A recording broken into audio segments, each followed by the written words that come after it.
தந்தை, மகன், தூய ஆவியின் பெயராலே ஆமென். ஓசானா தாவீதின் புதல்வா, ஓசானா ஓசானா ஓசானா, ஓசானா தாவீதின் புதல்வா, ஓசானா ஓசானா ஓசானா. கிறிஸ்து இயேசுவுக்குள் பிரியமான என் அன்பு சகோதர சகோதரிகளே, தவக்காலத்தின் 6வது ஞாயிறை நாளைய தினம் நாம் கொண்டாடவிருக்கின்றோம்.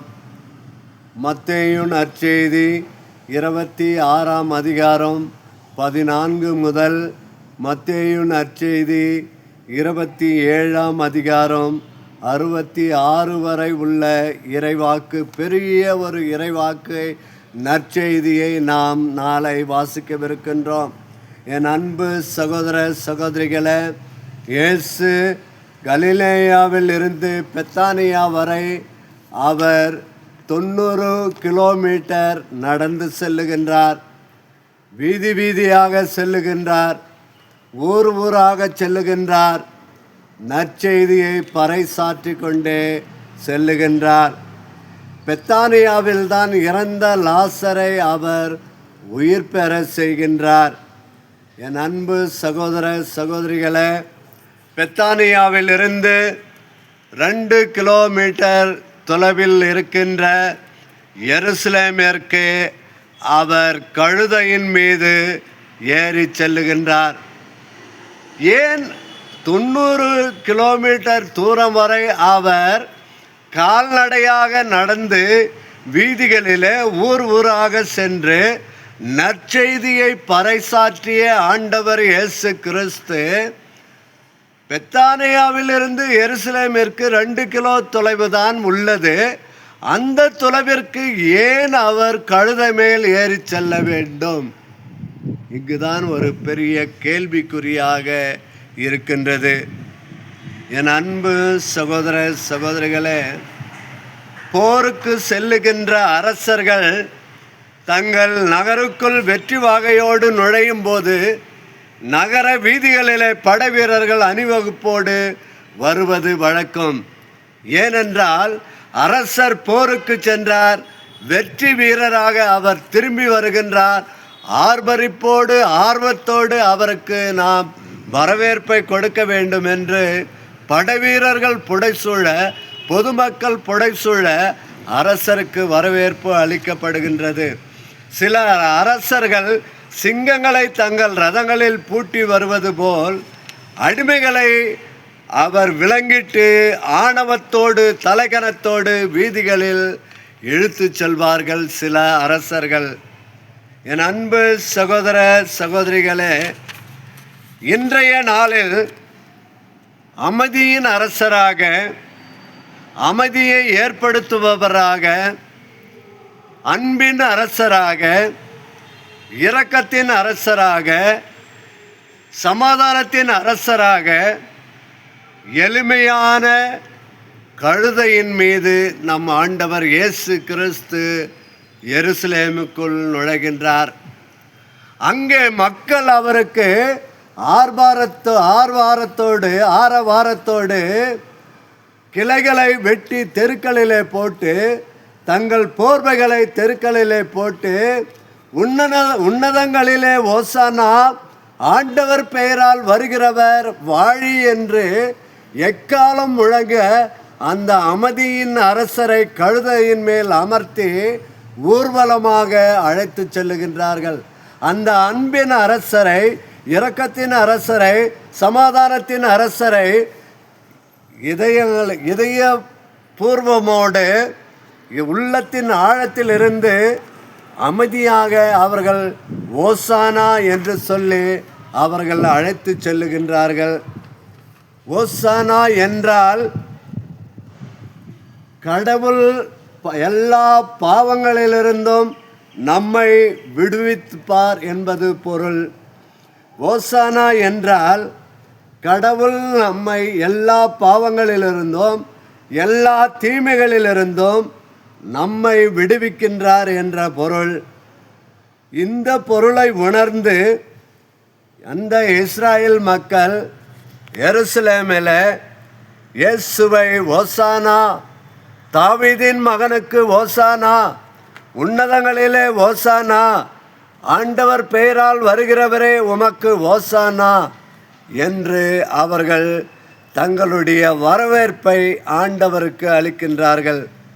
இயேசுவின் வரவேற்பில் அவருடைய துன்பங்கள், துயரங்கள் மற்றும் அவருடைய அவமானங்கள், இறப்பு மற்றும் அவருடைய உயிர்ப்பு ஆகியவற்றை இந்த தவக்காலத்தில் நாம் பங்கேற்ற சிலுவை பாதைகள், நாம் உட்கொண்ட இயேசுவின் திருவுடல் திரு ரத்தம், நாம் பங்கு கொண்ட இயேசுவின் உயிருள்ள திருப்பலி, இவைகள் வழியாக நமக்கு மீண்டுமாக ஒரு பெரிய அழைப்பை விடுக்கின்றது. இதோ தொடக்கத்தில் நான் பாடியது போல, தாவீதின் மகனுக்கு ஓசானா, ஆண்டவர் பெயரால் வருகிறவர், ஆசீர் நிரம்ப பெற்றவரே, உன்னதங்களிலே ஓசானா, உன்னதங்களிலே ஓசானா. இந்த ஒரு ஆர்ப்பரிப்போடு நாளைய தினம் நாம் ஆண்டவர் இயேசுவினுடைய திருப்பாடுகளின் இதோ அற்புதமான ஒரு விழாவை நாம் கொண்டாடி தொடங்கி புனித வாரத்தை கொண்டாடவிருக்கின்றோம்.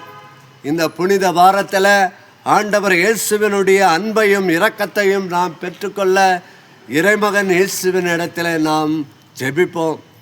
எங்களை எல்லாம் படைத்து பராமரித்து பாதுகாத்து வரும் எம் அன்பு தெய்வமே இயேசு சாமி, இதோ நாங்கள் உம்முடைய புனித வாரத்தை கொண்டாடவிருக்கின்ற இந்த காலகட்டங்களில் ஒவ்வொரு நாளும் ஆண்டவரை நாங்கள் செய்த சிறு சிறு தவ முயற்சிகளில், ஒவ்வொரு நாளும் நாங்கள் கட்டிக்கொண்ட பாவங்களுக்காகவும், ஒவ்வொரு நாளும் நாங்கள் மற்றவர்களை எள்ளி நகையாடிய நேரத்திற்காகவும் மனம் வருந்துகிறோம். ஆண்டவரே, எங்களை மன்னித்து உம்முடைய அன்பின் பிள்ளைகளாக எங்களை உடைத்து உருமாற்றும் ஆண்டவரே. உம்முடைய தூய ஆவியால் எங்களை நிரப்பும் ஆண்டவரே.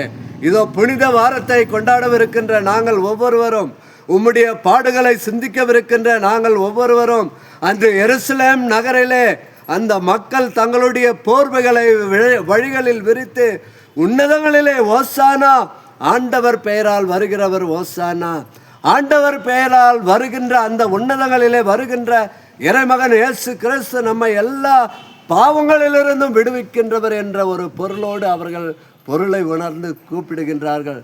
இதோ இந்த வேளையில் ஆண்டவரை நாங்கள் ஒவ்வொருவரும் அதே பொருளை உணர்ந்தவர்களாக உன்னதங்களிலே ஓசானா, ஆண்டவர் பெயரால் வருகிறவர் வாழி என்று சொல்லுகின்ற பொழுது, ஆண்டவரை இந்த உலகத்தில் நாங்கள் வாழ்கின்ற பொழுது நாங்கள் கட்டிக்கொண்ட எல்லா பாவங்களையும், எல்லா அக்கிரமங்களையும், எல்லா நெருக்கடிகளையும் உம்முடைய பாதத்தில் ஒப்புக்கொடுக்கின்றோம். அவைகளிலிருந்து எங்களுக்கு விடுதலை தாரும் என்று ஜெபிப்போம். ஆண்டவர் இயேசுவினுடைய இந்த அன்பு, அமைதி, சமாதானம் நம் ஒவ்வொருவரையும் எப்பொழுதும் நிறைவாக ஆசீர்வதித்து வழிநடத்துவதாக. அதற்கு தடையாக இருக்கின்ற நம்முடைய பாவங்களுக்காக, நம்முடைய குற்றங்களுக்காக, நம்முடைய கொடூர செயல்களுக்காக ஆண்டவர் இயேசுவினுடைய திருச்சிலுவையை உற்று நோக்கி, ஆண்டவரே உம்முடைய திரு இரத்தத்தால் எங்களுடைய உச்சந்தலையிலிருந்து உள்ளங்கால் வரையிலும் கழுவி தூய்மையாக்கிறோம். ஆண்டவரே, உம்முடைய பேர் இரக்கத்தால் எங்களை கழுவி தூய்மையாக்கிறோம். உம்முடைய திரு விழாவில் இருந்து வந்த திருநீரும் திரு ஊற்றும் எங்களை தூய்மைப்படுத்துவதாக. எல்லா கட்டுகளிலிருந்து விடுதலை பெற இதோ ஆண்டவர் இயேசுவினுடைய திருச்சிலுவையை உற்று நோக்கி ஜெபியுங்கள், ஜெபியுங்கள், கூப்பிடுங்கள், ஆண்டவரை கூப்பிடுங்கள், இயேசுவை கூப்பிடுங்கள், அவருடைய திருநாமத்தை கூப்பிடுங்கள். ஆண்டவர் இயேசுவினுடைய வல்லமையை நிறைவாக பெற்றுக்கொள்ளுங்கள். எங்கள் ஆண்டவரும் திருமகனுமான இயேசு கிறிஸ்துவனுடைய நாமத்தில் ஜெபிக்கிறோம் நல்ல பிதாவே. இந்த காணொளியை பார்க்கின்ற ஒவ்வொரு சகோதரனும் சகோதரி ஆண்டவரே, தூய்மை பெற்றவர்களாக இருக்கக்கூடிய ஆற்றலையும் தூய ஆவியின் கொடையும் அவர்கள் ஒவ்வொருவர் மீதும் நிறைவாக பொழிந்து வழிநடத்துவீராக. எங்கள் ஆண்டவர் இயேசு கிறிஸ்துவினுடைய நாமத்தில் ஜெபிக்கிறோம் எங்கள் வல்லமையுள்ள நல்ல பிதாவே. ஆமேன். தந்தை, மகன், தூய ஆவியின் பெயராலே ஆமேன். இயேசுவுக்கே புகழ், இயேசுவுக்கே நன்றி. மரியே வாழ்க.